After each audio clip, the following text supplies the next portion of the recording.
coming out of that experience, I guess I learned, the idea of integrity, really, it's something that takes a while to build.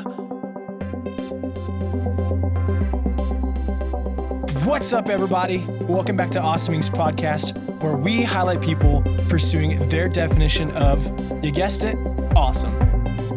So buckle up and get ready for some more success story adventures and failures from Kentucky's tech and entrepreneur community. What's up, guys? I've never said that before, but Kevin, I'm with sweet Kevin, so we're going to be a little more fun today. Thanks for tuning into the Awesome Inc. podcast. We are sitting down with our dear friend, Mr. Dr. Savant Lee Webb. None of those titles actually are legit other than doctor. So I'm just kidding. And Savant. We're sitting down with Lee Webb, who is a wonderful, wonderful friend of both Kevin's and mine and of Awesome Inc. And he's got 25 years of experience in the real estate industry, graduate from UK, stud in business. I'll just say that. And so we're gonna pick his brain today about being an author, about teaching, about being an entrepreneur. And Lee, grateful for your time. I know we had to put a reservation a year ago on your calendar, so it's funny how a year just comes and goes so quickly. I know, that's what I was going to say from the get. But I'm honestly very honored to be with you guys today. I'm excited to be here. And listen, entrepreneurship, that is right at the heart of everything I've been a part of. So thank you so much for having me in. I'm a Kentucky boy, just like you. I always like to hear about people's roots. So tell us a little bit, and really the people who are listening, your backstory, where you're from, how'd you get here? Tell us about your family. If you have a favorite child, feel free to share that as well. All the good stuff that you can't say as a dad. You won't trick me into that. I've obviously married Rachel Watts Webb. We have been married June 2005. So it's been great. We have 3 kids, 2 sons and 1 daughter. Walker Wells, and our daughter's name is Warren. We call her Rennie. And she is my beauty buttercup, and I love her. And how old are the kids? Yeah, so I'll tell you grades just so we can stay on this. So so we got 9th grade, 6th grade, and 3rd grade. So got 1 in each compartment of school. That's cool. Yeah, that's cool. And I'm from Shelby County, which is God's country. And as you know, the saddlebred horse capital of the world. I'm sure you knew that. Yeah, it's on the back of my T-shirt. Of course I knew. But Shelby County and Shelbyville is really our home, if you will. Like that's our heart. But really, in the last several years, we've thought a little broader about that. And Kentucky has always been a place that we love. And so we get to hang out all across Kentucky, whether it be through business or different community impact things. And Katy Perry even said Kentucky is an amazing place. She lived here for a little while, rented a little place. And I actually did not know it's that. where her claim to fame came from. That's and then she forgot her roots. She forgot her roots.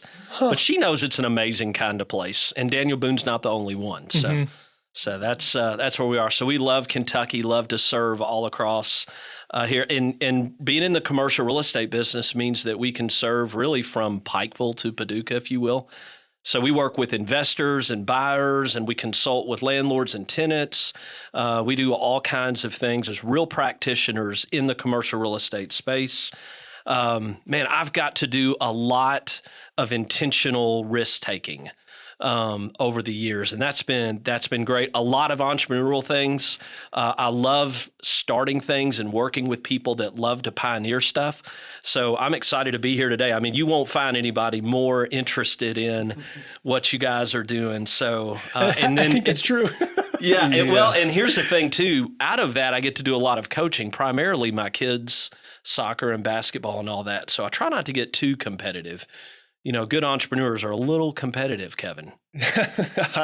I know that, and it's fun having a front row seat. I mean, we hold 6 contests or competitions a year for entrepreneurs. We get that entrepreneurs are they can be cutthroat when they need to be, and they need to be sometimes. Yes, we do. I just lost my train of thought. Well, I'll pick back up on the train. The engine's going forward. So, Lee, Kevin was bragging on you before we sat down today and was sharing with me some of your background as an entrepreneur. One of the coolest things that we get to learn is why someone does something. So can you share how you got started as an entrepreneur? And hint, I know it's going to be in the real estate. So can you give us just the roots of I went to UK, this led to this, and that propelled you for where you are today. Yeah. When I was at the University of Kentucky, my dad pulled me aside and he said to me, Lee, what do you really want to do when you grow up? And I thought, well, I'm just going to go in business. I'm here. I'm going to get a marketing. I'm going to go in business. And he said, no, what are you going to do? And that really kind of stunned me. And it stunned me enough that I thought, in that time at the University of Kentucky, there wasn't as much of an emphasis on soft skills and finding pathways that actually had practicalities to them. And so I had to go out and sort of find my own. And I found an internship here in Lexington with Mr. Ed Lane, who was the founder of Lane Report, but also had a small commercial real estate business. And he invited me to do an internship. And I was so amazed by that business. And so that was really the beginning of my dad kind of pushing me to think about what I wanted to do, and then actually having an internship opportunity where I could sit in the same office and listen to somebody do that. So that was really valuable, kind of set me on the path. Now, real estate is a big world. So there's all kinds of things to do in real estate, but I really love the idea and the notion of the professional side of commercial real estate. And also, I didn't really want to do open houses on Sunday and be at the beck and call of somebody on Tuesday night. Mm-hmm. Not that I don't want to add value to my clients, but I just kind of like the idea of working more 9 to 5, if you will. And so the way I really got my start was after I graduated from the University of Kentucky, I went back to Shelbyville. Nobody was doing this thing, commercial real estate there. I set up office beside the ping pong table and the Nerf goal that I played on growing up. Hey, we are big fans of ping pong and Nerf. And it's so funny how that was such a, that would have been an adverse thing to think about then, but now it's like a hip and cool thing. So you graduated from UK and then you went back to Shelby County. Now, you right out the gate, you started Alton Webb. That's right. What was the transition from being a student to now I am a business owner? I mean, sometimes people will build up experience or a portfolio and then break off and do their own thing, but you didn't necessarily go that route. As a young, early 20s guy in Shelby County, what allowed you, or what things were you thinking about when you decided, hey, instead of joining the big guys or joining a bigger firm, I'm gonna blaze my own path and I'm gonna start my own company? Walk us through that a little bit. That's a great point. I think a lot of starting or being an entrepreneur is understanding your context. So I saw before me an awesome opportunity in a niche that was available. So really there was no opportunity to jump in with somebody else, but it was also a way to educate the public on the value that I could add. Now, I only had an internship, but during that year, I learned a lot about commercial real estate, which had, as it turns out, a lot of application in my small town because no one was doing it. Sure. So in some ways it was, well, nobody else is doing it, I could do it. And I don't mean to make it that simple, but that's how a lot of entrepreneurship starts. And so what that meant was I had to be comfortable with cold calling and trying to educate people on what I was trying to do. And so that's, cold calling is an admission. I'm ready to be hurt again, basically. Mm-hmm. So a lot of rinse and repeat on that. Sure. I'm inviting the pain. Yes. That's good. Bring it on. Do you have any best stories from lessons you learned in the early days of Alton Webb?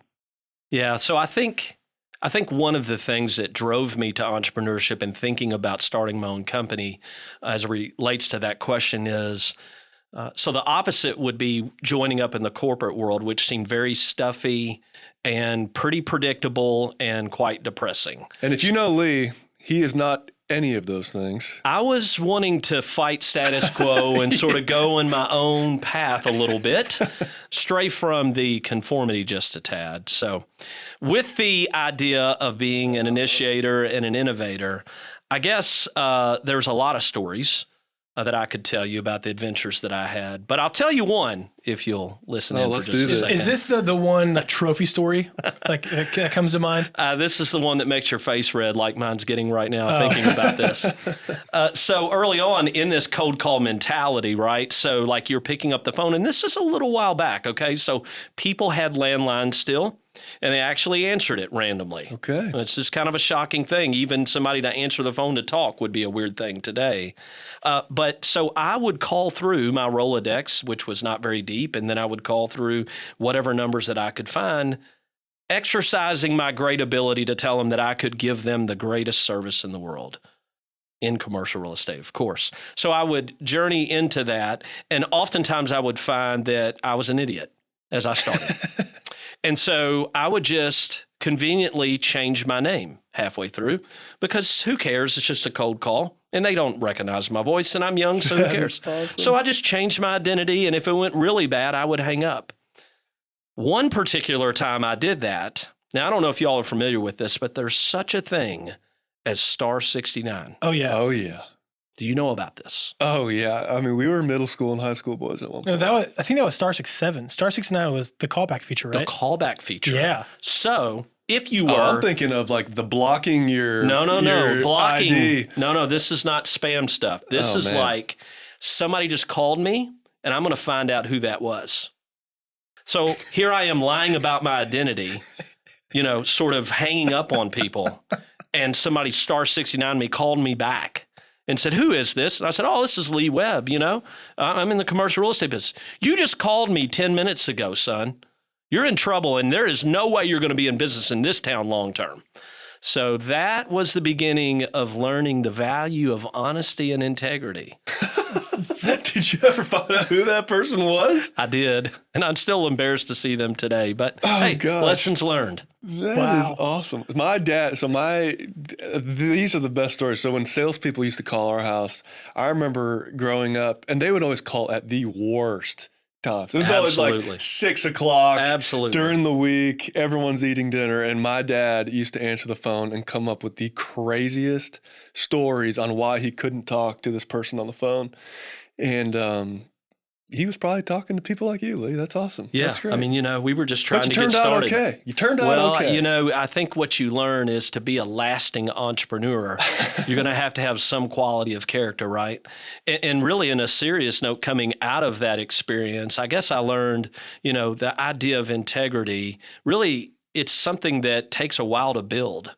And so this idea of instant gratification and trying to be an entrepreneur for a long time, it's going to be short-lived. And really, it's one person at a time, one conversation at a time, really one choice at a time kind of stuff. And so I really wanted to be more sustainable. And I figured if I was going to ever get out of the basement and away from the Nerf goal, I was going to have some decent character.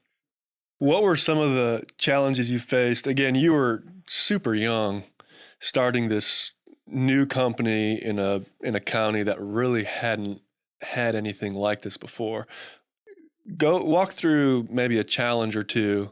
Again, being a recent graduate, young, when you're cold calling people, they're like, "Wait, I got to trust some young guy that just started this brand new company." Talk a little bit about how you got your wheels turning and got some real traction.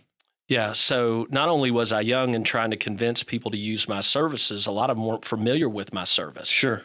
So you got two things going on there. And while you look at that as a negative, that's also your greatest positive. Again, this is a niche. Nobody's doing it. If I can add value and educate people on the service that I can provide, then maybe I have a shot at being in business. And so actually I embraced that as an opportunity. I was young. I was going to do a lot of, make bad choices and have bad ideas, but no one was going to be as assertive as I was going to be. So I think some of the things that I learned in Shelby County early on in terms of integrity and character are things like this. When you look at someone and tell them you're going to do something, you do it. When someone asks you a question and you don't know the answer, you say, "I don't know." And it's that simple, because the opposite is less than transparent, And a little bit of vulnerability mixed with some assertiveness can actually be pretty appealing for someone to kind of work with you, because they say, well, I'd rather let this guy or this lady run out and see what they could do and have to reel them back in than someone sitting around not doing anything. So I began to try to approach the business in a way that even in my niche, that I could set myself apart from what normal realtors do. And what does a normal realtor do? They put a sign in the yard, on the MLS, and sort of just hope something happens. And so I began to approach the business, with an opportunistic view to actually add value, to help them think bigger, and to try to think about highest and best use, and to try to do analysis that they hadn't really come across. Like, for instance, should I sell or should I lease? What should I do in this situation? So I viewed myself more as a consultant. Sure. So you were in Shelby County. You got the wheels turning. You got some real traction. You started growing. What was the transition like? You said earlier, going from Pikeville to Paducah. How did you scale this thing to being a commercial real estate company that was across the state? Yeah, so I think it starts with building character and not having a short-term view. What I had envisioned for myself was I wanted to grow a company that could be around for years. So I knew it was going to take time to do that. In my mind, I committed 3 to 5 years. And so that meant when I was in my 20s, I was going to have to sacrifice. And while my other friends were buying new cars and they had corporate jobs, I just thought that doesn't really look like that's going to be very fun for me long term. What I'd rather do is manage my expenses and grind real hard these first few years. And guess what? If it doesn't work out, then I can go get a corporate job. But while I have the chance and while the opportunity is in front of me, why don't I just give this a shot? Yeah, that's good. And we hear that a lot from entrepreneurs. I mean, even, that's some of the origin story of Awesome Inc. Corporate opportunity, but hey, let's do the thing we're passionate about. Yeah, let's do what we're going to care about. Let's sacrifice. Let's not go to all the parties or have all the big houses and fancy cars, but let's really put our resources to this. It's funny. We hear that story in a different way over and over and over with a lot of the entrepreneurs we work with. Well, that's awesome. So over the last few decades, you've obviously built a great sustainable company that you set out to do. You've been invited to teach courses at UK and lead workshops back at your alma mater. You've written a couple books. You're super involved with the community. You're, working with, young churches and church planners and pastors. How did your career in commercial real estate and your early days kind of lead you to exploring other opportunities outside of your niche? And I love that question, and I could go off in a bunch of different rants, but maybe here's just a few things to think about. When I first started, I was very focused on my ambition and my personal goals, and I found out rather quickly that I needed to establish my vision and my mission based on what other people needed. And that seems like such a subtle mindset, but when you're first getting started, you're pretty self-absorbed, and you're going to start a company and you're going to do it better than somebody else, and everybody needs to do business with you. And so you have a way of really becoming an insider or internalizing so much of what you do, when really what you need to do is think about how you can add value and how you can serve others. So part of that is relinquishing your calendar, your metric, and your timeline to what your clients may be. That's a big shift. It's also an admission that this may not happen, and it may not happen on the timeline that I want or in the way that I want to think about it, especially in real estate. And here's why. In real estate, a lot of times people are coming to me because they are looking for the where. It's all about the location. Where. But I've learned to slow down and ask them about who they're pursuing and why they're pursuing it. If someone can express to me who they're serving and why they're serving that person, we don't have any problem finding their where. Mm-hmm. Oftentimes people start with their where and they try to back those other two things in. but that's not a deep enough dive. And so really that's one thing that I've learned in commercial real estate that's really helped me think about the rest of my life. Who is my who? Who am I serving?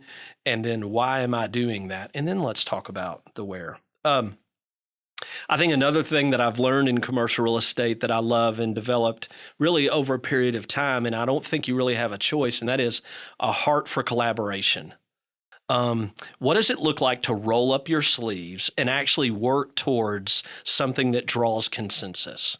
There's too much fighting and there's too much extreme in today's world, right? Mm-hmm. How can we collaborate to make our communities better? Seems like a very simple thing. We lose focus of it because we all want what we want, when we want it, in the way we want it. Versus if we put our focus on what might impact our communities the best and what would serve others the best, especially those that don't have what we have. Now, that kind of mentality can really drive sustainability for an entrepreneur. It's really a countercultural view or maybe a different way of thinking about it. But that kind of mindset helps you when you're making cold calls. It helps you when you stop in to visit people or as you're trying to negotiate the last part of a deal. You know, those kinds of things are very intense. But if we keep our focus on why we're doing it, it helps a lot. Here's another one. Keep them coming. This is great. I'm going to throw you another one. This is a personal one for me. My dad told me early on in life, and this resonates deeply with me, as you can tell, I had a good father. He didn't give me money or start a business for me, but he believed in me. So believing in others is really huge. But he told me, Lee, you're a spark plug. And he used to love old cars and work on them and stuff like that. So I still didn't know what that meant. But that really resonated with me. And really what a spark plug is an igniter. And if you don't have an igniter, the engine can't start. Right? He said, be a spark plug. And for a while, I was kind of bashful about that. Like, if my passion and gift is to start, then I need to be starting or helping other people start. Building scaffolding and programming and engineering stuff is amazing work, but that's not me. And so I had to be really who I was called to be, and that was a spark plug. And frankly, getting away from being bashful about that. And so those are a few things that I would say that I learned through the course of real estate. And you could tell those kinds of shifts help you with other areas, even being a better husband or being a good dad or being a good soccer coach for my kids' team. You know, all those things are transferable. Sure. Yeah, I think you're in a unique spot. You know, I'm glad you told us that spark plug story because you do get to work with a lot of people that are starting something, whether it's a young person graduating UK that just went through your workshop and they're going out to start their, life post-graduation, or you're working with a church planner that is entrepreneurship through and through. They're going out to start this new venture, and other, business leaders that are young, that are starting their own thing. I'm sure you're in contact with. And that you have influence over. But what's exciting, or what are you seeing being around these other starters? Now that you're a little more seasoned, you've seen the ups and downs of what business can do and can be. What excites you about pouring into those young leaders? Man, I love this generation. I guess they're called Gen Z or the Zoomers or whatever the terminology is. Sometimes those titles are ill-fitting, but so you mentioned University of Kentucky, and Rachel and I love being on campus. And sure, we love the Cats, and we want, to win all the athletic events and all that stuff, but really just our heart is on campus. And so I had the opportunity to lead this workshop. So in this workshop, the commercial real estate workshop is what we call it, and we are partnered with the Graham office there at the Gatton Business Economics School. We get to interact with all the college students, and they sign up for this workshop, and there's no credit. And of course, I'm not getting paid. I'm doing it because I'm passionate to be there. So the thing we have in common is we're both interested in being together and trying to learn from each other. And I love the ingenuity of this generation. And it's going to take a lot of ingenuity, especially in commercial real estate. Just think about office buildings and all these other prior applications of the way we used property and the way that is shifting so dramatically, maybe more than we can think about. I love how clever and apt this generation is to find solutions. Now, they're wanting to work towards solutions. And in that process, I've found as they've signed up for the workshop, they have a desire for mentorship and they want to learn. And I love that kind of curiosity. And, this, I mentioned earlier, this idea of soft skill training and career focused mentality, even from an earlier age, I think is great. And they're really into that. And I've found this generation to be quite resilient. And so they're resolute. And I think these are the ingredients for some serious entrepreneurship, which is exciting for me. Yeah, we get a lot of that cool mentorship with the relationship that we've got with the Kentucky Entrepreneur Hall of Fame, a lot of the men and women in that Hall of Fame, and a lot of the fellowship founders that are currently going, through our program. And if you had one piece of advice to a young entrepreneur, trying to navigate the ups and downs of whether they're just getting started or they're maybe, starting to get some customers, some clients, what's a good tidbit of advice that you would give him or her? You just even talking about that phase of unknown and of starting it's really my favorite season, right? It's like, you're just asking for a lot of problems and trouble just stepping into that. But to me, that's where I find the most joy. There's a quote that has always driven me through all my experiences, and it's a J.R.R. Tolkien quote. Actually, Gandalf says it in a movie. It says, "All we have to decide is what to do with the time that has been given to us." That's all we have to do. So if what we need to decide is what we're going to do with our time, and if time is our greatest commodity, then that drives us towards intentionality and efficiency, right? So here's what I would say. Number one, know your gift. Know your gift. We all have a gift. We all have certain talents. We all have a set of circumstances. Some may be worse than others, but inside of that hardship, I am sure there's an aptitude or an attitude that was developed. Maybe it was perseverance, whatever it was. Maybe it's hospitality. Whatever your gift is, know your gift. Then know that that gift is not for you. I mentioned that earlier. Yep. I was pretty, wired. Here's a spark plug starter entrepreneur. He's going to go change the world, right? For myself. And I found out that wasn't enough, because after you do that for a little while, you're going to find out it's not enough. And I would think this Hall of Fame, the entrepreneurs that are here would all say the same thing. Mm-hmm. That's why they're involved here, because they love to give back. So know that that gift is not for you. And then number three, figure out the best way to be effective with your gift. I love the idea of administrating the grace that has been given to us. I've been given a lot of privilege just because of the amount of mentors that have poured into me.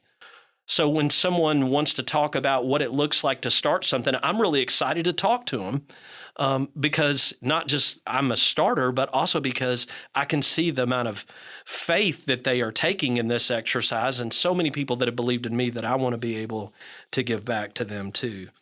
I always think another Tolkien quote is, a single dream is more powerful than 1,000 realities. So I love the starter. I love the dreamer, the person that is willing to get out there and really to see change in our community. That's what it's going to take. Yeah, no, that was awesome. A lot of wisdom and knowledge dropped there. Tell us a little bit about, maybe that was the inspiration of the two books you wrote. You brought them here.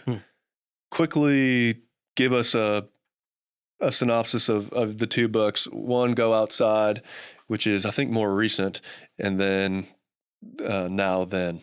Yeah, so I've been fortunate to author 2 books. This is another thing that I was very hesitant about in life and also sort of accidentally walked into. That's what us entrepreneurs do. We accidentally start a lot of stuff, right? So in thinking about writing, I think it's important to know not just your who, but why in the world are you writing? In the first book, you may not figure that all out, but by the time you're finished with it, you know why you're writing. And if you decide to take on a second one, you're certainly into that. And here's really the picture of why I write.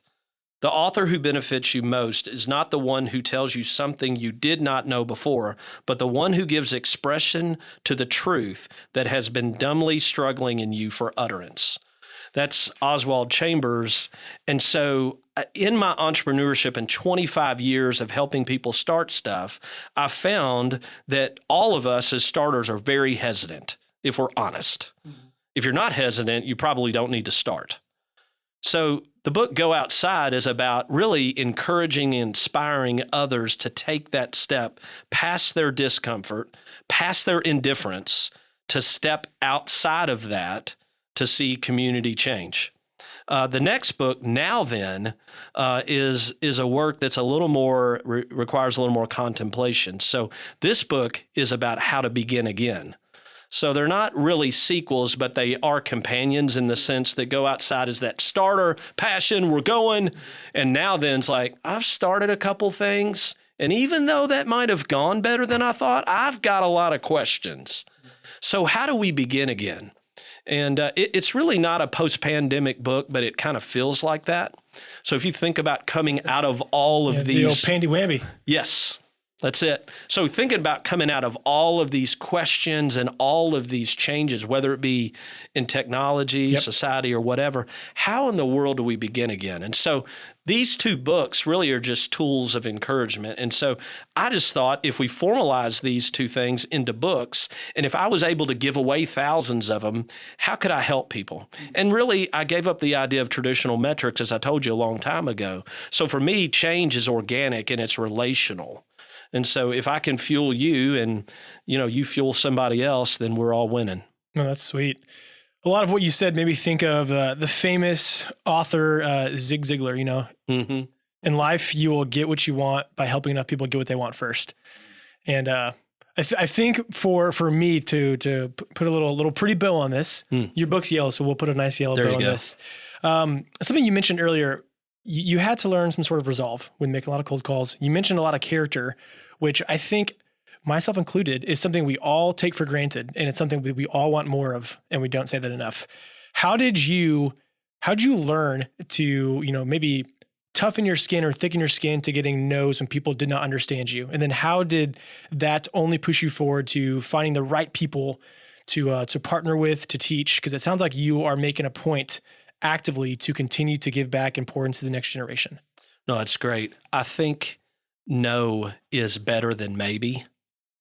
And while we all want to hear yes, I'd rather hear a no or a yes. So the cold calling sort of vision or the idea was really to try to figure out how to add value and try to figure out if it's a yes or a no. If it's a maybe, then we're stuck. But if it's a no, well, maybe you can tell me why it's a no.